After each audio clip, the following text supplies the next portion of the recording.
கிழக்கு நியூஸ் நேயர்களுக்கு வணக்கம். நான் பத்ரி சேஷாத்ரி. நம்முடைய 80வது சுதந்திர தினத்தன்று செங்கோட்டையில் கொடியை ஏற்றி பிரதமர் திரு நரேந்திர மோடி அவர்கள் மிக முக்கியமான பேச்சு ஒன்றை கொடுத்திருக்கிறார். இந்தியாவை 2047க்குள் வளர்ந்த நாடாக ஆக்க வேண்டும் அப்படிங்கிறதுக்காக என்னெல்லாம் ஏற்பாடுகள் நடந்து கொண்டிருக்கின்றன, அதுதான் இந்த விகசித் பாரத், வளர்ந்த இந்தியா அப்படிங்கிற அந்த பெயர் அதைத்தான் குறிக்கிறது. அது சம்பந்தமாக அவர் ஒரு சில இனிஷியேட்டிவ்ஸ் என்னென்னலாம் செய்ய போகிறோம் அப்படிங்கிறத அவர் மையப்படுத்தி பேசியிருக்கார். ஒரு சில முக்கியமானதை பார்ப்போம். எனக்கு மாற்று கருத்துக்கள் இருக்குது, அந்த மாற்று கருத்தையும் சொல்லிடுறேன். முக்கியமான சில அனௌன்ஸ்மெண்ட் இருக்குது. அந்த அனௌன்ஸ்மெண்ட்டை மட்டும் மையப்படுத்தி ஹிந்துவில் ஒரு கட்டுரை வந்திருக்கிறது. அதை மட்டும் வைத்துக்கொண்டு பேசுவோம் இன்றைக்கான நம்முடைய காணொலியை. இதில் முதலாவதாக அவர் சொல்வது, அடுத்த ஓராண்டுக்குள் 1 கோடி இளைஞர்களுக்கு ஆர்டிஃபிஷியல் இன்டெலிஜென்ஸ், செயற்கை நுண்ணறிவு துறையில் பயிற்சி அளிக்கப்படும். இது மிகப்பெரிய டார்கெட்டாக இருக்குது. ஸ்கேல்னால் இதுதான் ஸ்கேலுங்கிறது. ஆனால் எனக்கு நிறைய கேள்விகள் இதில் இருக்குது, எக்கச்சக்கமான கேள்விகள் இருக்குது. முதல்ல பிரதமர் என்ன சொல்கிறாரு அப்படின்னு பார்த்துருவோம். பர்டிகுலர்லி இந்த ஏஐ ஸ்கில் ட்ரைனிங் அப்படின்னு அவர் சொல்லக்கூடியது ஆர்டிஃபிஷியல் இன்டெலிஜென்ஸில் அதை பயன்படுத்தக்கூடிய ஒரு திறன், ஏஐ திறன் பயிற்சி அப்படின்னு எடுத்துக்கிட்டோம்னா, ஏஐ உடைய அடிப்படை தொழில்நுட்பத்தை உருவாக்குவதல்ல, ஏஐன்னு ஒன்று இருக்குங்க, அதை நான் எப்படி பயன்படுத்துறது என்னுடைய பல்வேறு துறைகளில், அதன் மூலமாக எனக்கு வேலை கிடைக்குமா? அதுதான் இப்போ இந்த 1 கோடி இளைஞர்களுக்கான பயிற்சி என்பது ஏன் வருகிறது அப்படிங்கிறதையும் நம்ம பார்த்தாகணும். இது 2வது பாயிண்ட் அவர் சொல்கிறதோடு இணைத்து பார்க்கும் பொழுது பல விஷயங்கள் தெரிய வரும். India global hub for innovation. இந்த இன்னோவேஷன் அப்படின்னா புதுமை, புத்தாக்கல் அப்படின்னு வச்சுக்கிட்டோம்னா, உலகிலேயே இந்தியாவில் தான் மிக அதிகமான அளவுக்கு இந்த இன்னோவேஷன், புத்தாக்கல் இருக்க வேண்டும். இந்தியா தான் உலகின் மையமாக இருக்க வேண்டும்.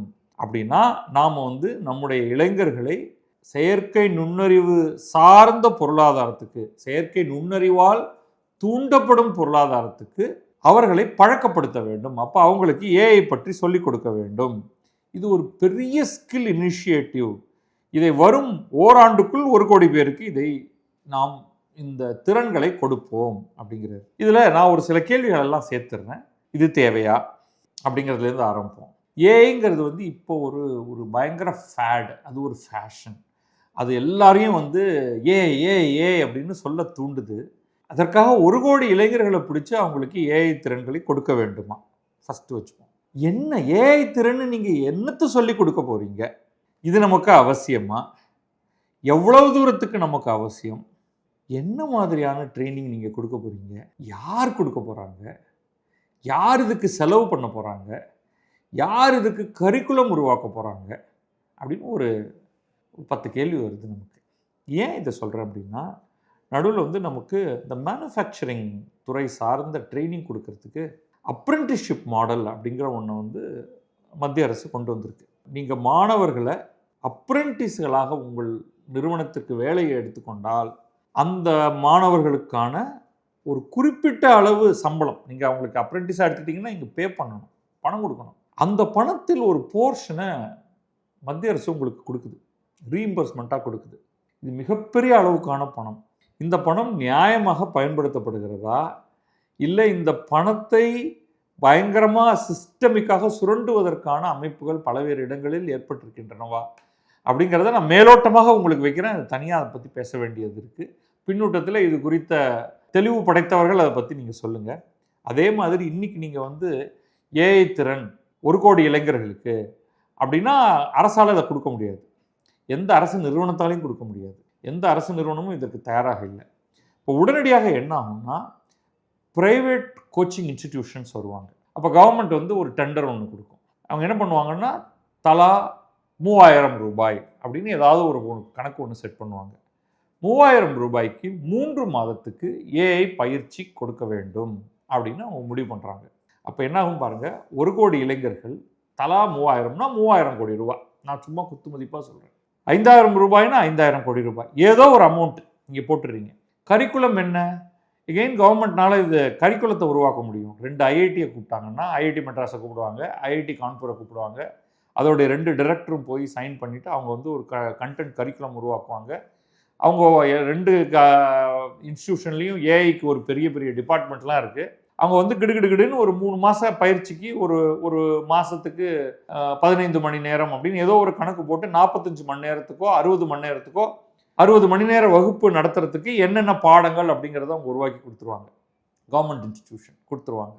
சரி, அதுக்கு பிறகு அதை வந்து ஒரு தளத்தில் போட்டுருவாங்க. அப்புறம் எல்லாரையும் அதில் வந்து அக்ரெடிட்டட் இன்ஸ்டிடியூஷனாக சேர சொல்லுவாங்க. ஸோ நிறைய இன்ஸ்டிடியூஷன்ஸ் இது ஆன்லைன் பயிற்சி அப்படின்னு வேறு சொல்லிட்டு, ஆன்லைன்னு சொல்லலை, ஆன்லைனும் ஆஃப்லைனும் வச்சுப்போம். சின்ன சின்ன கிராமத்தில் இருக்கிற இளைஞர்களுக்கு யார் கற்றுக் கொடுப்பா? அப்போ ஒரு கட்டத்துக்கு பிறகு ஆன்லைன் அப்படின்னு அவங்க கொண்டு வந்தாங்க. இது அடுத்த பாயிண்ட்டோட சேரும்போது உங்களுக்கு புரிய வரும். அப்போ ஏன்னா ஆஃப்லைனில் இப்போ நீங்கள் வந்து ஒரு சின்ன ஊரில் இருக்கீங்க, அந்த ஊரில் இதற்கான பயிற்சி மையம் ஒன்றும் இருக்காது. அப்போ எல்லா ஊர்லேயும் இருக்கக்கூடிய கல்லூரிகளையே நீங்கள் உங்களுடைய இன்ஸ்ட்ரக்டரை வச்சு ஈவினிங்கில் இதை பயிற்சி கொடுங்க அப்படின்னு சொல்லுவாங்க. அதுவும் நடக்கும் பல இடங்களில். அதை நடத்துகிற ஆசிரியருக்கு ஒரு தொகுப்பூதியமாக கொஞ்சம் எக்ஸ்ட்ரா பணம் தருவாங்க. இந்த டார்கெட் ஒருவேளை நடக்குமே தவிர இவங்க என்ன கற்றுக் கொடுக்குறாங்க அப்படிங்கிறது வந்து ஒரு மிகப்பெரிய குழப்பமாக இருக்கும். There won't be quality standards. எல்லாரும் இதை பயிற்சி பெற்றுக்கொள்வார்கள், எல்லாரும் ஒரு சர்டிஃபிகேட் வாங்குவாங்க, 1 கோடி பேர் இந்த சர்டிஃபிகேட்டை வைத்து கொண்டு இருப்பார்கள். அவங்க இதை காண்பித்தால் நமக்கு வேலை கிடைக்கும் என்று நினைத்தால் சான்ஸே கிடையாது. 1 கோடி இளைஞர்கள் கையில் இந்த சர்டிஃபிகேட் இருக்கும். தம்பி ஏஐயில் என்னப்பா தெரிஞ்சுக்கிட்ட? சார் சாட் ஜிபிடி எப்படி பயன்படுத்துறதுன்னு சொல்லி கொடுத்தாங்க. சரி, அதுக்கப்புறம் அவ்வளோதான் சார், என்னால் வந்து ஒரு கிராஃபிக்ஸ் க்ரியேட் பண்ண முடியும். ஓகே, அப்புறமா அதை எடுத்து மாடிஃபை பண்ணுவியா? வேறு என்ன தெரியும் உனக்கு அப்படின்னு நீங்கள் மேற்கொண்டு தோண்டி தோண்டி துருவி கேட்டிங்கன்னா எங்கேயோ ஒரு இடத்துல வந்து ஸ்டக் ஆகி நிற்பாங்க. அப்போ நாங்கள் செஞ்சோம் அப்படிங்கிற மாதிரி சொல்ல முடியுமே தவிர 3000 கோடியிலிருந்து 5000 கோடி செலவழித்து நாங்கள் 1 கோடி இளைஞர்களுக்கு பயிற்சி அளித்தோம் அப்படின்னு சொல்ல முடியுமே தவிர இது ஒரு சஸ்டெயின்டு ஒரு ப்ரோக்ராமாக இருக்குமா அப்படிங்கிறது ஒரு கேள்வி. ஏகப்பட்ட இன்ஸ்டிடியூட்ஸ் களத்தில் குதிப்பாங்க. அவங்க ஈஸியாக வந்து அவங்களுக்கு வந்து ஒரு தலைக்கு 1000 ரூபாய் லாபம் பெற முடியும். நான் ஒரு 10,000 பேருக்கு நான் அதை செஞ்சு கொடுத்தேன்னா எனக்கு வந்து 10,000 × 1000 ரூபாய் தான் என்னுடைய லாபம் அப்படின்னு ஆகும். இப்படி பண்ணாமல் நீங்கள் இந்த மாதிரியான ஒரு ஹெவி டார்கெட்ஸை நம்ம ஏஐயோடைய இனோவேஷன் ஹப்பாக மாறணுங்கிற ஆசை ஓகே, ஆனால் அது வந்து இந்த மாதிரி ஒரு ஷார்ட் டேர்ம் பயிற்சி, என்ன பயிற்சி அப்படின்னே தெரியாமல் தடாலடியாக இறங்குவது தான் பிரச்சனை. 1 கோடி பேருக்கு இதை செய்வேன் அப்படிங்கிறது பிரச்சனை. ஆனால் அவர் ஏன் சொல்கிறாருன்னு நமக்கு புரியுது. இதுதான் வந்து கரப்பான் பூச்சி படுத்தும் பாடு அப்படின்னு நான் சொல்லுவேன். எக்கச்சக்கமான இளைஞர்கள் நடு ரோட்டில் இறங்கி சம்பந்தமே இல்லாத ஒரு பரீட்சைக்கு, இவங்க எவனுமே நீட்டு எழுதலை, யாரோ நீட்டு எழுதி அதில் சில பேருக்கு பாதிப்பு அப்படிங்கிறதுனால களத்தில் இறங்கி இவங்கெல்லாம் குதிக்கிறதுக்கு காரணம் இவங்க எல்லோருக்குமே ஒரு அதீத பயம் இருக்குது. ஏஐனால் நமக்கு வேலை கிடைக்குமா, ஏஐனால் இருக்கிற வேலை போகுமா போன்ற எக்கச்சக்கமான குழப்பமான ஒரு சூழல் நிலவும் பொழுது நான் உனக்கு ஏஐ கற்றுக் கொடுத்துட்டேன், இனிமேல் நீ கவலைப்பட வேண்டாம் என்ற ஒரு தோற்றத்தை ஏற்படுத்துவதோ அப்படிங்கிற ஒரு பயம் எனக்கு இருக்குது. இந்த மாதிரி ஒரு பிரதமர் இந்த மாதிரி ஒரு டார்கெட் அள்ளி வீசுது. இதே மாதிரி தான் அவர் வந்து 13 ஆண்டுகளுக்கு முன்னால் ஆட்சியை பிடித்த உடனே அந்த தேர்தல் வாக்குறுதியிலேயே அவங்க சொல்லியிருந்தது, நாங்கள் வந்து கோடிக்கணக்கில் வேலைகளை உருவாக்குவோம் அப்படிங்கிறது. கட்டாயமாக ஒரு அரசால் எந்த காலத்திலும் உருவாக்க முடியாத ஒன்று. அந்த மாதிரியான ஒரு ப்ராமிஸ் கொடுத்ததுக்கு பிறகு அதை சஸ்டெயின் பண்ண முடியலன்னா மக்களிடமிருந்து கோபம் வரும். இப்போ நீங்கள் 1 கோடி பேருக்கு நான் ஏஐ கற்றுக் கொடுக்குறேன்னா கடைசியாக அவன் ஏஐயை கற்றுக்கொண்டு அவங்க என்ன பண்ண போகிறாங்கன்னா ஸ்விக்கி, ஜொமேட்டோ, ஜெப்டோவுக்கு வண்டி ஓட்டிகிட்டு இருப்பாங்க. என்ன அதிகமாக போணுச்சுன்னா நீங்கள் ஓட்டுற அந்த 2 வீலர் எலக்ட்ரிக் 2 வீலரில் ஏஐ இருக்கும், அவ்வளோதான். அது ரொம்ப வருத்தம் தரக்கூடியதாக இருக்கும். இன்றைக்கி என்ஜினியரிங் காலேஜ் படிச்சுட்டு அதை தான் பண்ணிகிட்டு இருக்காங்க. நம்ம 1 கோடி பேருக்கு என்ஜினியரிங்கே கற்றுக் கொடுத்துருக்கோம். அதை வச்சுக்கிட்டு அவங்க என்ன பண்ணுறாங்க? ஏன்னா அதெல்லாம் ஷாம் இன்ஜினியரிங். ஏதோ ஒரு ஃப்ராடு கல்லூரியில் சேர்ந்து 4 வருடம் எதையோ படித்து அதுக்கு ஒரு அரைகுறை வாத்தியார்களால் அரைகுறையாக கற்றுக் கொடுக்கப்பட்டு அல்லது ஒன்றுமே கற்றுக் கொடுக்காமல் படித்து முடிச்சுட்டு வெளியில் வந்து ஒரு பேப்பர் அதில் எவ்வளவு அரியர்ஸ் வச்சு வைக்காமல் எனக்கு வேலை. முன்னெல்லாம் வந்து ஏர்லி 1960கள் 70கள் தமிழ் மூவிலெல்லாம் அந்த வறுமை நிறம் சிகப்பு அப்படின்னு ஒரே சிவப்பு கொடி கட்டின படங்கள் எல்லாம் வந்து ஒரு ஹீரோ யூஸ்வலாக அப்படி தான் பேசுவார். நான் பிஏ ஃபஸ்ட் கிளாஸ் படிச்சிருக்கேன், இந்த சமுதாயம் எனக்கு வேலை தரலை அப்படின்னு. இவர் பிஏ ஃபஸ்ட் கிளாஸ் முடித்தா நான் எதுக்கு இவருக்கு வேலை தரணும்? உனக்கு என்ன வேலையாக செய்ய தெரியும் அப்படிங்கிற கேள்வியை நம்ம வந்து கேட்போம் இன்னைக்கு. அதே மாதிரி இன்னைக்கு வந்து அந்த பிஏ ஃபஸ்ட் கிளாஸுங்கிறதுக்கு பதில் அந்த ஃபஸ்ட் கிளாஸை கட் பண்ணிடுங்க. ஏன்னா ஃபஸ்ட் கிளாஸ் வாங்குவாங்களா இன்னைக்குன்னு தெரியாது. நான் பிடெக் படிச்சிருக்கேன், இந்த சமுதாயத்தால் எனக்கு வேலை தர முடியல. அது வேலை தரும், ஸ்விக்கி வண்டி ஓட்டுறதுக்கான வேலை தரும். பட் அது இல்லை நீ எதிர்பார்க்கிற வேலை. அப்போ உன்னுடைய டிகிரி, உனக்கு கல்வி கற்றுக் கொடுத்த அந்த இன்ஜினியரிங் கல்லூரி, அது எல்லாத்தையும் ஒரு பெரிய கேள்வி கேட்க வேண்டியிருக்கு. அடுத்ததாக இப்போ இன்னைக்கு என்ன சொல்லுவேன்னா, இன்னைக்கு அதே மாதிரி ஒரு வறுமையின் இன்றைய சிகப்பு நிறத்தை போட்டால், பிரைம் மினிஸ்டர் ஸ்கீம்ல நான் ஏஐ ட்ரைனிங் பண்ணியிருக்கேன், இந்த சமுதாயத்தால் எனக்கு வேலை தர முடியல அப்படின்னு சொல்வதாக அமையும். So don't get in to இந்த மாதிரியான ப்ராமிஸ் தயவு செய்து கொடுக்காதீர்கள் பிரதமரே. ஏஐ கற்றுக் கொடுக்க ஏற்பாடுகள் செய்து தரப்படும், அதற்கு மானியத் தொகை கூட நாங்கள் தரோம். மக்கள் தங்கள் கையிலிருந்து கொஞ்சமாவது போடணும், தரம் பார்த்து ஒரு கல்வி நிறுவனத்தில் சேரணும், அவங்க ஃப்ராடுன்னு தெரிஞ்சால் அங்கிருந்து விலகி ஓடணும் போன்ற பல்வேறு விஷயங்கள் மாணவர்களுக்கு தெரியணும். நம்ம இந்த மாதிரி டார்கெட் வச்சு 1 கோடி பேருக்கு சொல்லித்தரேன் அப்படிங்கிறதுல பிரச்சனை இருக்குது அப்படிங்கிறத தூக்கி தள்ளி வச்சிடறேன் நான் இப்போதைக்கு. அடுத்து போகிறார், free online coaching for competitive examination. இதுவும் கரப்பான் பூச்சிகளால் வந்தது தான். ஏன்னா அவருக்கு வந்து இந்த மாணவ பருவத்தில் இருக்கிறவங்களுக்கு ஒரு ஃப்ரஸ்ட்ரேஷன் வரதை பார்க்குறாரு. அவன் கையில் ஓட்டு இருக்குது, 18 வயசு ஆயிடுச்சு, அவன் கச்சாமுச்சான்ட்டு அவன் வந்து கரப்பான் பூச்சிகளுக்கும் ஆம் ஆத்மி கட்சிக்கும் ஓட்டை போட்டுருவானோ அல்லது காங்கிரஸுக்கு ஓட்டு கொடுத்துருவானோன்னு ஒரு சின்ன பயம் ஒருவேளை இவருக்கு இருக்குது. அதனால் நான் எல்லாருக்கும் காம்படிட்டிவ் என்ட்ரன்ஸ் எக்ஸாமை ஃப்ரீயாக ஆன்லைனில் கோச்சிங் கொடுக்குறேன் அப்படிங்கிறேன். இது எதுக்காக அப்படின்னா ஃபினான்ஷியல் பர்டனை குறைக்கிறதுக்காக. சரிங்க, இதனால் இப்போ நாட்டில் இருக்கிற அத்தனை மாணவர்களுக்கும் நீங்கள் ஃப்ரீயாக கோச்சிங் கொடுத்துட்டீங்கன்னா கடைசியாக ஒரு 15,000 சீட்டு ஐஐடியில் இருக்குன்னா அந்த 15,000 பேர் யாரோ ஒரு 15,000 பேருக்கு மட்டும்தானே கிடைக்கும். இந்த பரீட்சையை எழுதக்கூடிய மீதி ஒரு 10-15 லட்சமோ அது 20 லட்சம் பேருக்கோ கிடைக்குமா? கிடைக்காது இல்லையா? ஏன்னா சீட்ஸ் ஆர் லிமிட்டட். நீங்கள் என்னன்னா, நான் வந்து 1 லட்ச ரூபா, 2 லட்ச ரூபா, 3 லட்ச ரூபா செலவு பண்ணி படித்து எனக்கு ஒன்றும் கிடைக்கல அப்படிங்கிறதுக்கு பதில் இலவசமாக படித்தா ஒன்றும் கிடைக்கலன்னு சொல்ல போகிறீங்க. ஏன்னா ஒன்றும் கிடைக்கலன்னு சொல்கிறவன் தான் அதிகமான எண்ணிக்கையில் இருக்க போகிறான் இல்லையா? நான் சொல்கிறது வந்து ஐஐடியில் இடம் கிடைக்கிறது, அதே மாதிரி என்ஐடி, எங்கே போனாலும் சீட்ஸ் ஆர் லிமிட்டட். சீட் எங்கே கிடைக்குதோ அந்த 4ஆம் தர இன்ஜினியரிங் கல்லூரியில் சேருவதற்கு இது எதுவுமே தேவையில்லை, ஜேஇயே தேவையில்லை. அதே மாதிரி தான் நீட்டும். ரைட்? நீங்கள் என்ன எல்லாரும் சொல்ல வராங்க, இங்கே தமிழ்நாட்டிலேயே இதற்கான முயற்சிகளை எல்லாம் எடுத்தார்கள். நீட்டுங்கிற பரீட்சை பணம் படைத்தவர்களுக்கு மட்டுமானது, அதனால் நாங்கள் வந்து கண்டென்ட்டை இலவசமாக ஆன்லைனில் தரப்போகிறோம் அப்படின்னு நீங்கள் சொல்கிறீங்க. அப்புறம் ஆன்லைனில் கோச்சிங் கொடுப்பேன் அப்படிங்கிறீங்க. ஒரு நல்ல கோச்சிங் இன்ஸ்டியூட்டுக்கும் ஆன்லைனில் நீங்கள் மெட்டீரியலை போட்டு அது பாடங்களை ஆன்லைனில் போட்டிங்கன்னா அது போதுமா? டீச்சிங் அப்படிங்கிறது வெறும் லெசன்ஸ் மட்டும்தானா? அது உண்மையாக நல்ல சிறந்த டீச்சிங் அப்படிங்கிறது முதல்ல வந்து அது நீட்டோ அல்லது ஜேஇயோ திறமை உள்ளவர்களுக்கு தான் அது கிடைக்க போகுது.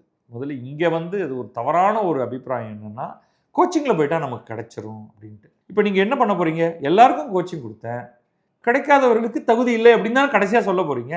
இவையெல்லாம் தகுதி தேர்வு தானே. அப்போ தகுதி உள்ளவர்கள், மார்க் வாங்குபவர்களுக்கு மட்டும்தான் அது கிடைக்க போகிறது. எல்லாருக்கும் ஒரே கோச்சிங் அப்படின்னே வச்சுப்போம். அப்பையும் சைடில் ப்ரைவேட் கோச்சிங் நடந்துகிட்டு இருக்கும். ப்ரைவேட் கோச்சஸ் என்ன சொல்லுவாங்க, நீங்கள் வேணும்னா ஃப்ரீயாக ஆன்லைன் கோச்சிங் கிடைக்குதுங்க, உங்களுக்கு தான் ஃப்ரீயாக கவர்மெண்ட் ஸ்கூல் இருக்குது, அப்புறம் ஏன் எல்லோரும் ஓடி வந்து ஏன் ஸ்கூலுக்கு வரீங்க அப்படின்னு தானே சிபிஎஸ்சி ஸ்கூலு, மெட்ரிகுலேஷன் ஸ்கூல், இப்போ ஐஜிசிஎஸ்சி, ஐபிங்கிற ஸ்கூலெல்லாம் கடையை திறந்து வச்சுட்டு இலவசமாக அங்கே கல்வி கொடுக்குறார்கள், அப்புறம் ஏன் இங்கே வர அப்படின்னு தானே கேட்குறாங்க. எல்லோரும் ஏன் அங்கே போகிறாங்க? காசு இருக்கிறவங்க ஏன் போகிறாங்க? இலவசமாக கொடுக்கும் கல்வியின் தரம் அவ்வளவுதான், அவ்வளோதான். ரைட்? இது வந்து ஸ்டேட் அளவில். சரி, சென்ட்ரல் கவர்மெண்ட் லிமிட்டட் இன்ஸ்டிடியூஷன் நடத்துது. உதாரணத்துக்கு ஜவஹர் நவோதயா வித்யாலயா, அது எங்கள் தமிழ்நாட்டில் உள்ள விடமாட்டோன்னு ஒத்த காலில் நிற்கிறாங்க. கேந்திரிய வித்யாலயா, ஆனால் அதெல்லாம் வந்து லிமிட்டட். இந்த கேந்திரிய வித்யாலயாவுமே சென்ட்ரல் கவர்மெண்ட் நடத்தலை. சென்ட்ரல் கவர்மெண்ட்டில் வேலை பார்க்கக்கூடிய அந்த அலுவலர்கள் தங்களுக்குள்ள ஒரு சங்கத்தை ஏற்படுத்தி சில பள்ளிக்கூடங்களை ஏற்படுத்தி அந்த பள்ளிக்கூடங்களில் ஆசிரியர்கள், நல்ல ஆசிரியர்களை தேர்ந்தெடுத்து நடத்துகிறாங்க. இதை நீங்கள் ஸ்கேல் பண்ணிங்கன்னா திரும்ப அடிவாங்க. ஸோ இந்த ஸ்கேலிங் இஷ்யூஸ் எல்லாத்தையும் நீங்கள் அட்ரஸ் பண்ணாமல் மெட்டீரியல் ஆன்லைனில் போட்டுடுறேன் அப்புறம் என்ன கவலை இல்லை அப்படின்னு சொன்னால் போதாது. அடுத்து இன்ஸ்டிடியூஷனை ஸ்கேல் பண்ணணும். இன்ஸ்டிடியூஷனை எப்படி ஸ்கேல் பண்ணுவீங்க? 4ஆம் தர கல்வி நிறுவனங்களை சிறந்த பொறியியல் கல்லூரி நிறுவனங்களாக எப்படி மாற்றப் போகிறீர்கள்? எங்கள் ஊரில் 600 இன்ஜினியரிங் காலேஜ் இருக்குது தமிழ்நாட்டில். இன்றைக்கி கவுன்சிலிங் நடந்துகிட்டு இருக்கு. இதில் 75% மேலே சீட்டு ரொம்பினதுன்னு போன வாரம் போட்டாங்க. வெறும் 20-30 இன்ஸ்டியூஷன் தான் 75% மேலே ஃபில்லே ஆயிருக்கு. அதில் ஒரு 10-15க்கு தான் 90% மேலே ஃபில் ஆயிருக்கு. மீதி இந்த ஒரு 30 தள்ளி விட்டு பார்த்தீங்கன்னா மீதி 500 சொச்சத்துக்கு அவன் சீட்டே ரொம்பாமல் உட்காந்துருக்கான். கடைசியில் தள்ளி தள்ளி நாக்கு பிதுங்கி அவன் விற்பான். ஐயா வாங்கய்யா, சும்மா வந்துட்டாவது போங்கய்யா, எங்கள்கிட்ட கொஞ்சம் ஃபேக்கல்ட்டி இருக்காங்க, அவங்களுக்கு நான் சம்பளமாக தரணும், தயவு செஞ்சு வாங்க அப்படின்னு சொல்லக்கூடிய அளவுக்கு தரம் அப்படி இருக்குது, பல்லிழிக்குது. அதை நம்ம எப்படி ஃபிக்ஸ் பண்ண போகிறோம்? நம்ம இலவசமாக மெட்டீரியலை கொடுத்துடலாம், ஒரு கோச்சிங் கிளாஸ் அப்படியே ரெக்கார்ட் பண்ணி வீடியோவை போட்டுடலாம், அது போதுமா? ஸோ இங்கேயும் வந்து ஃபண்டமெண்டலி பிரதமருடைய நல்ல குணம் புரிகிறது. ஆனால் இதெல்லாம் வந்து ஒரு எங்கள் ஊரில் தேர்தல் வாக்குறுதினா 1 பவுன் தங்க மோதிரம் போடுவோம் அப்படின்னு சொல்லுவாங்க. நீங்கள் அப்படி சொல்லாமல் கல்வி கொடுக்குறேன்னு சொல்கிறீங்க, அந்த விதத்தில் நல்லது. பட் இது எல்லாமே இன்னும் கொஞ்சம் ஆழ்ந்து யோசிக்க வேண்டிய திட்டம். முதல்ல இது அவசியமா? இந்த கோச்சிங் நம்ம கொடுத்துட்டோம், இந்த இலவசமாக கோச்சிங் கொடுத்துட்டோம்னா ப்ராப்ளம் சால்வ் ஆகிடுமா அப்படிங்கிற ஆங்கிளை பார்க்கணும். இது நிச்சயமாக ஒரு லேசாக ஏதோ ஒரு வலி நிவாரணி ஆயின்மெண்ட்டை மேலால் தடவிக்கிற மாதிரி தான். உள் காயத்தை ஆற்றுவதற்கு இது எந்த விதத்திலும் பயன்படாது. There are bigger issues that we need to solve. The digital public infrastructure, educators, technological resources இதெல்லாம் வந்து உருவாக்கி ஃப்ரீ கோச்சிங்கை பல பரீட்சைகளுக்கு கொடுப்போம்னு நீங்கள் சொல்கிறீங்க. இதெல்லாம் ஏன் ஸ்கூலில் நடக்க மாட்டேங்குதுங்கிற கேள்வியை கேட்க மாட்டேங்கிறீங்க. உண்மையான கல்வினா என்ன? எந்த பரீட்சையாக இருந்தாலும் இந்த பாடத்திட்டத்தை வைத்து உருவாக்கக்கூடிய பரீட்சைகள். அவருக்கு கிளாஸில் ஒழுங்காக சொல்லிக் கொடுத்தா அவர் போய் அதை எழுதணும் இல்லையா? அங்கே அது பல்லிழிச்சிக்கிட்டு இருக்குங்க. அது வந்து உங்கள் கையிலே இல்லை, ஸ்டேட் கையில் இருக்குது. Education, school education is completely ஒரு மாநிலத்தின் கையில் இருக்கிறது. கல்வியின் தரத்தை ஒட்டுமொத்தமாக உயர்த்துவது என்பது ஓராண்டில் நடக்கக்கூடிய சமாச்சாரம் அல்ல. நீங்கள் உண்மையிலேயே நம்முடைய பிரதமர் கல்வி தரம் பற்றி யோசிக்க ஆரம்பித்தால் அடுத்த 3-5 ஆண்டுகளில் ஏதேனும் சிறு மாற்றம் ஏற்படலாம்.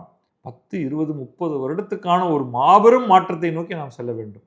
அதை மத்திய அரசு மட்டும் செய்ய முடியாது. மாநில அரசுகள் கையில் தான் பள்ளிக்கல்வி என்பது பெரும்பாலும் உட்கார்ந்திருக்கிறது. ஸோ இதுவுமே ஒரு அனௌன்ஸ்மெண்ட் என்ற வரிசையில் மட்டும்தான் பார்க்குறேன். மன்னித்துக்கொள்ளவும், இதை முதல் 2மே வந்து எனக்கு ஒரு நீஜர்க் ரியாக்ஷன் மாதிரி தான் இருக்குது. ஃபார்ச்சுனேட்லி ஆனால் இதுக்கப்புறம் வர்றது எல்லாமே எனக்கு ஏற்புடையதாக இருக்கிறது. அடுத்தது வருவோம். Civil defence reform and defence manufacturing push. இது பேசுகிறீங்க இல்லையா? இது டூவபிள், அச்சீவபிள். ஏற்கனவே நாம் ஒரு மாபெரும் மாற்றத்தை நோக்கி நகர்ந்திருக்கிறோம். இன்னும் நிறையா பண்ண முடியும்.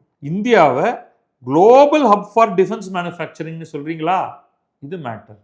இதில் என்ன ஆகும்? எக்கச்சக்க வேலைகள் உருவாகும். புத்தாக்கம், இனோவேஷன், அதற்கான ஹோப் எக்கச்சக்கமாக இருக்குது. ஸோ இதற்கு நீங்கள் செலவழிக்கும் ஒவ்வொரு ரூபாயும் பயனுடையதாக இருக்கும். ஏன்னா அப்படி சொல்கிறேன் அப்படின்னா, நீங்கள் முதல்ல கொடுக்க போகிற பணம் R&D பணமாக ஏதோ ஒரு விதத்தில் வருகிறது என்றால் அதை எடுத்து பயன்படுத்தத்தக்க அளவில் எண்ணற்றவர்கள் இப்பொழுதே இருக்கிறார்கள். இந்த மோசமான கல்விக் கொள்கையையும் தாண்டி, கல்வி நிலையங்களையும் தாண்டி வெளியே வரக்கூடிய தங்களுடைய சுய ஆற்றலால் பிரகாசிக்கக்கூடிய எண்ணற்ற இளைஞர்கள் நாட்டில் இருக்கிறார்கள். அதை தவிர எக்ஸ்பீரியன்ஸ்டு ஆட்கள் இருக்கிறார்கள். DRDOவில் இருந்துட்டு ரிட்டையர் ஆகி போனவர்கள் இருக்கிறார்கள். அப்போ ஒரு ஈகோ சிஸ்டம் நம்மகிட்ட ஏற்கனவே இருக்குது. நீங்கள் பொத்தி வைத்திருந்தீர்கள். நீங்கள்லாம், நான் வந்து நரேந்திர மோடி அவர்களை சொல்லலை, நம்முடைய சிஸ்டத்தை சொல்கிறேன். டிஃபென்ஸ் மேனுஃபேக்சரிங் என்பது ஒரு விரிவாக அதை வந்து ஓப்பன் பண்ணலை. எப்பொழுது நரேந்திர மோடி அதை திறந்து விட்டாரோ அப்போ நம்முடைய டிஃபென்ஸ் மேனுஃபேக்சரிங்கும் டிஃபென்ஸ் எக்ஸ்போர்ட்டும் அருமையாக மேலே வந்திருக்கு. அப்போ இதை இன்னும் பல மடங்கு அதிகரிக்க முடியும். உலகிலேயே சீனாவுக்கு நிகராக அல்லது அதற்கு 2வதாகவே இருந்துவிட்டு போவோம். 2வது பெரிய டிஃபென்ஸ் மேனுஃபேக்சரிங்காக நாம் ஆனாலே இப்போ நம்ம 38,000 கோடி ரூபாய் ஒரு ஆண்டுக்கு எக்ஸ்போர்ட் பண்ணுறோம். இந்த 38,000 கோடி ரூபாய் என்பதை 3.8 லட்சம் கோடி ரூபாயாக 10 மடங்காக ஆக்குவது என்பது அடுத்த 3-5 ஆண்டுகளுக்குள்ளேயே சாத்தியம். அதை செய்ய முடியும் நம்மளால். அப்போ அது தானாகவே அதில் வந்து ஒரு மிகப்பெரிய இன்வெஸ்ட்மெண்ட் வரும். அந்த இன்வெஸ்ட்மெண்ட் பல வேலைகளுக்கு இடம் கொடுக்கும். நிச்சயமாக அது நம்ம செய்ய வேண்டியது. இதில் வந்து ஆட்டோமேட்டிக்காக செல்ஃப் ரிலையன்ஸ், தன்னிறைவு தானாகவே ஏற்படும். Advance technologies such as hypersonic systems, drones and counter drone platforms, கட்டாயமாக இது நடக்கும். எனக்கு தெரிந்து இந்த ட்ரோன்கிறது வந்து இந்திய இளைஞர்கள் பலர் அவ்வளவு தூரம் ஈர்த்திருக்கு. நீங்கள் இதற்கு முன்னாடி பறக்கும் பொருள் ஒன்றை செய்யணும்னா அது பெரும் விமானமாக மட்டும்தான் இருக்க முடியும். அந்த விமானத்தை செய்வது ரொம்ப ரொம்ப ரொம்ப கஷ்டம். ஒரு மிகப்பெரிய விமானத்தை மக்களையோ அல்லது பொருளையோ ஏற்றி செல்லும் சரக்கு விமானத்தையோ பேசஞ்சர் விமானத்தையோ உருவாக்குவது என்பது மிக மிக கடினமான ஒன்று. உலகிலேயே சில நிறுவனங்கள் மட்டும்தான் அதை செய்து கொண்டிருக்கின்றன. நம்மளாம் க்யூவில் நின்றுட்டு இருக்கோம் வாங்கிறதுக்காக. போயிங்காக இருக்கட்டும், ஏர்பஸாக இருக்கட்டும், ஈவன் எம்ப்ரேயராக இருக்கட்டும், எல்லாருக்கும் நம்ம வரிசையில் நின்று காசை கொடுத்துட்டு ஐயா எனக்கு எப்போ கொடுப்பீங்க அப்படின்னு கேட்கக்கூடிய நிலையில் இருக்கிறோம். மாறாக முதல் முறையாக அது வடிவம் சின்னதாக ஆன உடனே ட்ரோன்ஸுங்கிற குறுகிய ரீச்சுக்குள்ளே பறக்கக்கூடிய மிக பல முக்கியமான அட்வான்ஸஸை நம்ம இந்த துறையில் செய்ய முடியும். சைனீஸ் அதை எங்கேயோ போயிட்டாங்க. உலகத்தில் பல நாடுகள் இதை பண்ணிக்கிட்டு இருக்கு. ஆனால் இந்தியா அதில் மிக முக்கியமான மார்க்கை ஏற்படுத்த முடியும். இந்திய இளைஞர்களால் கட்டாயமாக செய்யக்கூடிய ஒன்றாக இதை நான் பார்க்கிறேன். அந்த ட்ரோன்ஸ் டெக்னாலஜியை நம்ம கைக்குள்ளே கொண்டு வந்துட்டோம்னா அங்கிருந்து சிறு விமானங்களை ஒருவேளை நம்மால் உற்பத்தி செய்ய முடியும். சிறு விமானங்களை உற்பத்தி செய்ய ஆரம்பிச்சிட்டோம்னா பெரு விமானங்கள் பெரிய விஷயம் இல்லை. இதில் நம்ம முக்கியமாக சேர்த்து கொள்ள வேண்டியது ரிலையன்ஸும் ரோல்ஸ் ராய்ஸும் ஒரு ஒப்பந்தம் செய்திருக்கிறார்கள் விமானத்துக்கான என்ஜினை தயாரிப்பதற்காக. இப்போ ஆரம்பித்தாங்கன்னா அடுத்த 5 ஆண்டுகளில் அவர்களுடைய ஃபேக்ட்ரியிலிருந்து அப்படியே ரோல்ஸ் ராய்ஸோட டெக்னாலஜியை இங்கே இண்டிஜனைஸ் பண்ணி உற்பத்தி பண்ணுறதுக்கு. அப்போ என்ன அட்வான்டேஜ்? உங்களால் அந்த பாடியையும் அதோடைய பயோன்சி டெக்னாலஜி நீங்கள் கை கொண்டுட்டீங்கன்னா என்ஜின் வாங்கிறதுக்கு, என்ஜினை தயாரித்து தருவதற்கு உள்ளூரில் ஒரு கம்பெனி இருக்கும். அதை தாண்டி உங்களுக்கு வெறும் ட்ரோன் மட்டும்தான் நீங்கள் செய்ய போகிறீங்க அப்படின்னா அதற்கு தேவையான எல்லாவற்றையுமே நம்மால் தயாரிக்க முடியும். ஸோ இதெல்லாம் எப்படி போகுது அப்படிங்கிறத பார்ப்போம். நிச்சயமாக பிரதமர் external and internal security challenges பற்றி பேசியிருக்காரு. இதை எதிர்கொள்வதற்கு தேவையான தயாரிப்புகளை நம்ம முன்னெடுக்கணுங்கிறத பற்றி சொல்லியிருக்காரு. சுதர்சன சக்ரா என்ற நம்முடைய இண்டிஜினஸ் ஏர் டிஃபென்ஸ் சிஸ்டம் இன்றைக்கு போரில் நம்ம பார்த்துக்கிட்டு இருக்கிறதுல லோ ஸ்கேல் வார்ஃபேர் தான். ஒன்று, ஈரான் தன்னை சுற்றி இருக்கக்கூடிய அனைத்து வளைகுடா நாடுகளையும் தாக்கி கொண்டிருக்கிறது. இஸ்ரேல் ஆரம்பத்துலேயும், இப்போ அமெரிக்கா தனியாகவும், இஸ்ரேலுடன் சேர்ந்து இப்பொழுது தனியாக அமெரிக்கா ஈரானை தாக்கி கொண்டிருக்கிறது. இதில் ட்ரோன்ஸ் தான் மிக முக்கியமான ஒரு ரோலை ப்ளே பண்ணிட்டு உள்ளே வரக்கூடிய ட்ரோன்களை தடுத்து நிறுத்த முடிவதில்லை. இப்போ இந்தியா அதற்கான ஒரு இண்டிஜினஸ் சிஸ்டம் ஒன்று எப்படி தயாரிக்கிறது அப்படிங்கிறத பார்த்துக்கிட்டு இருக்கு. இது உலகத்திலேயே ரொம்ப அவசியமான முக்கியமான ஒரு டெக்னாலஜியாக மாறப்போகிறது. ஸோ இதெல்லாம் ஏற்கனவே நம்ம பார்த்த மாதிரி இந்த டொமஸ்டிக் டிஃபென்ஸ் ப்ரொடக்ஷன் பெருமளவு அதிகரிக்கக்கூடிய இந்த நிலையில் இன்னும் 10 மடங்கு அதிகரிக்கக்கூடிய வாய்ப்பு நம்மிடம் இருக்கிறது. இது ரொம்ப முக்கியம் என்று நான் நினைக்கிறேன். முழுமையாக பிரதமரோடு உடன்படுகிறேன். மிக அவசியமாகும். 4வதாக அவர் சொல்வது sports talent hunt for children aged 5 to 15. இப்போ 3வது ஸ்ட்ராட்டஜிக்கலி ஒரு நாட்டுக்கு அவசியம். அதாவது நம்ம இளைஞர்களுடைய கேப்பபிலிட்டியும் அதிகப்படுத்துறது, ஏஐ கற்றுக்கிறது, அது எப்படிங்கிற மெத்தடாலஜியில் வேணால் எனக்கு பிரச்சனை இருக்கலாம். ஸ்போர்ட்ஸ் முக்கியம்தான். ஆனால் அது இந்த முதல்ல சொன்ன 3ஓட சேர்த்து வைக்கக்கூடிய அளவுக்கு முக்கியமா அப்படிங்கிற ஒரு கேள்வியை, அதாவது ஒரு செங்கோட்டையிலிருந்து தேசிய கொடியை ஏற்றிவிட்டு சொல்லக்கூடிய அளவுக்கு அவ்வளோ முக்கியமாங்கிறது எனக்கு தெரியல. அவர் சொல்லியிருக்காரு 2036 ஒலிம்பிக் கேம்ஸை இந்தியா நடத்துவதற்கான கோரிக்கையை வைக்கப் போகிறது. India is a strong contender அப்படின்னு சொல்கிறார். அது நமக்கு தெரியல.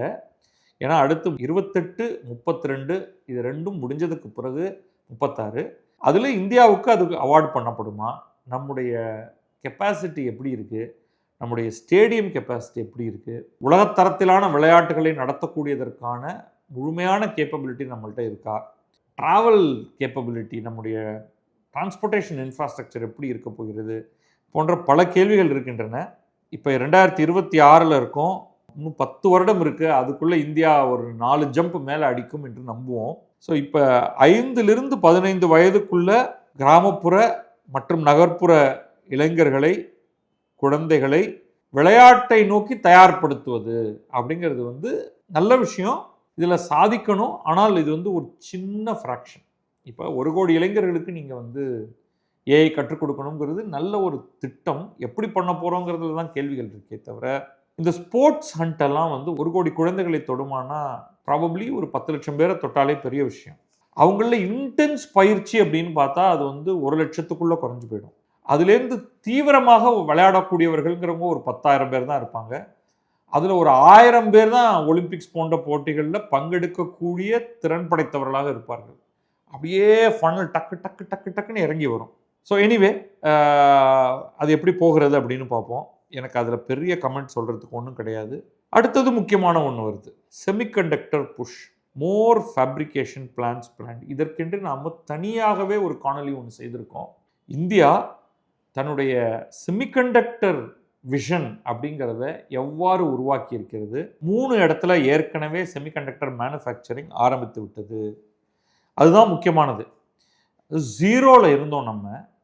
We miss the bus. 1990களில் நமக்கு ஒரு முன்னணியில், அதாவது அந்த சமயத்தில் சைனாவுக்கு இணையாக நம்ம இருந்தோம். ஃபேப்ரிகேஷனுக்குள்ளே நம்ம இறங்க வேண்டியதுதான். ஆனால் அடுத்த 20 ஆண்டுகள் நம்ம தூங்கிட்டு போயிட்டோம். 20 ஆண்டுகளில் உலகம் செமிகண்டக்டரில் எங்கேயோ ஒரு மாபெரும் தாவலை செய்யும் பொழுது நம்ம முழுக்க முழுக்க சாஃப்ட்வேர் துறையில் மட்டுமே போய் இந்த ஹார்ட்வேர் மேனுஃபேக்சரிங்கை மிஸ் பண்ணிட்டோம். இன்றைக்கி வந்து மெமரி சிப்பெல்லாம் 2 மடங்கு விலை அதிகரித்திருக்கு. எல்லா இடத்துலையும் வந்து கம்ப்யூட்டரோட விலை தாறுமாறாக இந்தியாவில் உயர்ந்திருக்கு, உலகமெங்கிலுமே உயர்ந்திருக்கு. Lack of memory chips. அப்படிப்பட்ட ஒரு நிலையில் இப்போ தான் நமக்கு வந்து செமிகண்டக்டர் மேனுஃபேக்சரிங், ஏன்னா மீதி எல்லாமே நம்ம அதெல்லாம் வெளிநாடுகளிலிருந்து வாங்கி கொண்டிருக்கிறோம். வேர்ல்டுலேயே ஷார்ட் சப்ளையாக இருக்குது எல்லாம் இந்த ஏஐ புஷ்னால. நீங்கள் இன்னும் வேறு 1 கோடி பேருக்கு ஏஐ கற்றுத்தரேங்கிறீங்க. உலகத்தில் ஏஐ இன்ஃப்ராஸ்ட்ரக்சர் ஏற்படுத்துறதுக்காக கிடைக்கிற எல்லா மெமரி சிப்பையும் இந்த நிறுவனங்கள் வாங்கி தள்ளிக்கிட்டு இருக்கு. தங்கத்தோட விலை ஏறுறதை விட அதிகமாக மெமரி சிப்போட விலை ஏறிக்கிட்டு இருக்கு. ஆனால் இன்றைக்கு பெரும்பாலான மேனுஃபேக்சரிங் பார்த்தீங்கன்னா மொத்தம் 3 நாடுகள் தான் நடந்துகிட்டு இருக்கு. தாய்வானில், கொரியாவில், கொரியானா தென் கொரியா, சீனாவில், ஜப்பான்லலாம் இருக்குது. But bulk of the manufacturing இங்கே தான். இதில் வந்து கவர்மெண்ட் நிறைய முன்னணியில் இருக்குது. இன்னும் 5லேருந்து 8 பிளான்ட் வரக்கூடிய அடுத்த சில வருடங்களில் வரும் அப்படின்னு சொல்லியிருக்காங்க. நிச்சயமாக இது வந்து இந்தியாவுக்கு ஒரு மிகப்பெரிய வரப்பிரசாதம். இதற்கான முழு கிரெடிட் நம்முடைய பிரதமருக்கும் இப்பொழுது ஆட்சியில் இருக்கக்கூடிய பாரதிய ஜனதாவுக்கும் தான் கொடுக்கணும். அடுத்தது ரொம்ப இன்ட்ரெஸ்டிங்கான ஒரு விஷயம், இதற்கு முந்தைய அரசுகள்லாம் பயந்து பயந்து அணுகும் பொழுது அதிரடியாக இந்தியா நியூக்ளியர் எனர்ஜி தேவை 2047க்குள் 100 கிகாவாட் நியூக்ளியர் பவர் இந்தியா உற்பத்தி செய்யும் அப்படின்னு இறங்கியிருக்கிறது. ஆஸ் யூஷுவல் அதற்கு எதிரிகள் நிறைய பேர் இருக்காங்க. சாந்தி அப்படின்னு ஒரு பில்லு, சாந்தி ஆக்ட், SHANTI, அது வந்து அமைதி அப்படிங்கிற அர்த்தத்தில் எடுத்துக்காதீங்க. அது SHANT அப்படின்னு ஒரு பெரிய அந்த ஒரு ஆக்டுக்கு ஒரு பேர் இருக்குது. Nuclear safety and liability act, அவ்வளோதான். அது இப்போ கோர்ட்டில் ஒரு கேஸாகவும் ஓடிக்கிட்டு இருக்கு. அது எப்படி நீங்கள் ஒரு ஆக்ட் போட்டு இவ்வளவுதான் லயபிலிட்டி, ஏதாவது ஒரு விபத்து ஏற்பட்டால் அதற்கு இவ்வளவுதான் அப்படின்னு நீங்கள் வந்து முடிவெடுக்க முடியுமா? கோர்ட் அதில் தலையிட முடியாது என்று சொல்லி நீங்கள் இந்த மாதிரி ஒரு சட்டத்தை ஏற்ற முடியுமான்னு உச்சநீதிமன்றத்தில் ஓடிக்கிட்டு இருக்கு ஒன்று. அது ஏதோ ரிசால்வ் ஆகுதுன்னு வச்சுப்போம். இது என்னென்னா, நம்ம வந்து நியூக்ளியர் சிவில் நியூக்ளியர் லயபிலிட்டிஸ் ஆக்ட்னு நம்ம ஒன்று கொண்டு வந்தோம். இது வந்து மன்மோகன் சிங் இந்த 123 ஒப்பந்தத்தை அமெரிக்காவுடன் செய்ததற்கு பிறகு இந்தியாவில் பல்வேறு ஆட்களை அழைத்து நீங்கள் நியூக்ளியர் பவர் பிளான்ட்டை நிறுவுங்கள் அப்படின்னாங்க. ஆனால் எல்லாருக்கும் இருந்த பிரச்சனை அந்த நியூக்ளியர் சிவில் லயபிலிட்டிஸ் ஆக்ட். அதில் வந்து இருந்த இன்கேஸ் ஆஃப் ஆக்சிடெண்ட் அப்படிங்கிற அந்த கிளாஸ் வந்து அவங்கள ரொம்ப பயமுறுத்துச்சு. கடைசியாக அந்த கூடங்குளம் எப்பயோ பேசின அந்த ஒன்றை தவிர நமக்கு அந்நிய முதலீட்டோட அல்லது அந்நிய இன்வால்மெண்ட்டோட நம்மளுக்கு ஒரு நியூக்ளியர் பவர் பிளான்ட் கூட வரல. நம்ம ஃப்ரான்ஸோட பேசினோம், அமெரிக்காவோட பேசினோம், ஒன்றுமே பிரயோஜனம் இல்லை. இப்போ இந்த சாந்தி ஆக்டை பாஸ் பண்ணியாச்சு. கோர்ட் ஒரு மாதிரி அதை ரிசால்வ் பண்ணும் அப்படின்னு வச்சுப்போம். இப்போ இதுக்கான ஒரு ஃப்ரேம் ஒர்க் ஒன்று க்ரியேட் பண்ணப்பட்டிருக்கு. வரும் 10 ஆண்டுகளுக்குள் 5 நியூக்ளியர் ரியாக்டர்ஸுங்கிறத விட நியூக்ளியர் பார்க் அப்படிங்கிற பெயரால் அதை அழைப்போம். ஒரு இடத்துல பல நியூக்ளியர் ரியாக்டர்ஸ் இருக்கக்கூடிய மாதிரி. இப்போ கூடங்குளம் எடுத்துக்கிட்டிங்கன்னா ஒரு கன்சிடரபிளான அளவுக்கு எலக்ட்ரிசிட்டியை தயாரிக்குது இந்த ஒரு இடத்துல இருந்து. இன்னும் மேற்கொண்டு அந்த இடத்துல மேற்கொண்டு ரியாக்டர்ஸை வைக்க முடியும். அதே மாதிரி கனடாலெல்லாம், கனடா, பிரிட்டன் 2 நாடுகளும் அமெரிக்காவுமே சின்ன நியூக்ளியர் ரியாக்டர் அப்படிங்கிறத தயாரிக்கக்கூடிய ஒரு முயற்சியில் இறங்கியிருக்காங்க. கனடா அதில் ஓரளவுக்கு வெற்றியும் பெற்றிருக்கு. இன்றைக்கி மெகா டேட்டா சென்டர்ஸை அமெரிக்காவில் ஏஐ டேட்டா சென்டர்ஸை அவங்க நிறுவிட்டு இருக்காங்க. அதுக்கு தேவையான பவர் ப்ரொடக்ஷன் எனார்மஸாக இருக்குது. அமெரிக்கா வந்து தன்னுடைய பவர் கெப்பாசிட்டியை கண்ட வேகத்தில் அதிகப்படுத்திகிட்டு இருக்கு இந்த ஏஐ டேட்டா சென்டரை பவர் பண்ணுறதுக்காகவே. அந்த அளவுக்கான தேவை இந்தியாவிலையும் இருக்க போகுது. அப்போ அதற்கான ப்ரொடக்ஷனை நீங்கள் சோலார் வழியாக கொடுக்கவே முடியாது. ஏக்கர் கணக்கில் நமக்கு நிலம் வேணும். அந்த மாதிரி நிலம் நம்மகிட்ட கிடையாது. மிக சின்ன ஃபுட் பிரிண்டில் தரமான எலக்ட்ரிசிட்டி தயாரிக்கணும் அப்படின்னா நியூக்ளியர் பவர் பிளான்ட் தான். ஏஐ டேட்டா சென்டர்லாம் அதற்குரிய கட்டணத்தை கொடுத்துட்டு போயிடுவாங்க. அவங்க பற்றி கவலையே பட மாட்டாங்க. அப்போ நம்ம வந்து ஒரு சில ஹப்பை ஏற்படுத்தி நீங்கள் எங்கெல்லாம் டேட்டா சென்டர் வைக்கிறீங்களோ அங்கே அதற்கு அருகில் ஒரு மினி நியூக்ளியர் பவர் பிளான்ட் ஒன்று போட்டுடுறது. உங்களுடைய தேவைகளுக்கு ஏற்ற மாதிரி இன்னும் விரிவாக்குறீங்களா டேட்டா சென்டரை, இன்னொரு ரியாக்டரை அந்த இடத்துல சேர்த்தா முடிஞ்சு போயிடுச்சு. அப்படியே ஜம்ப் பண்ணிகிட்டே போகிறதுக்கு ரொம்ப ஈஸியாக இருக்கும். அப்படிங்கிற முறையில் இதை செய்ய முடியும். ஸோ அதுலேயும் ஃபோக்கஸ் பண்ணியிருக்கார். ஸோ நான் ஒரு 6 பாயிண்ட் எடுத்திருக்கேன். இதில் வந்து semiconductor, nuclear energy, defence, thumbs up, super. இந்த free online coaching, AI training neutral எப்படி செய்ய போகிறீங்க அப்படிங்கிற ஒரு கவலை மட்டும்தான் இருக்குது. ஃப்ரீ ஆன்லைன் கோச்சிங்கோ ஸ்போர்ட்ஸோ நாட் தட் யூஸ்ஃபுல் அப்படிங்கிறது என்னுடைய கருத்து. பட் நீங்கள் செய்யுங்க நல்லா. ஸ்போர்ட்ஸ் வந்து யூஸ்லெஸ்ன்னு நான் சொல்லலை. It's not a big great idea, it's a decent idea, அவ்வளோதான். ஸோ அந்த விதத்தில் வந்து இன்னும் பல விஷயங்கள் அவர் பேசியிருக்காரு. பட் குறிப்பாக இதை பற்றி பார்க்கும் பொழுது பிக் இன்ஃப்ரா புஷ் வந்து எனக்கு எக்ஸைட்மெண்ட்டை கொடுக்குது. மற்றதெல்லாம் அந்த அளவுக்கு கொடுக்கல. பட் என்னுடைய கற்பனைகள், யோசனைகள் தவறு.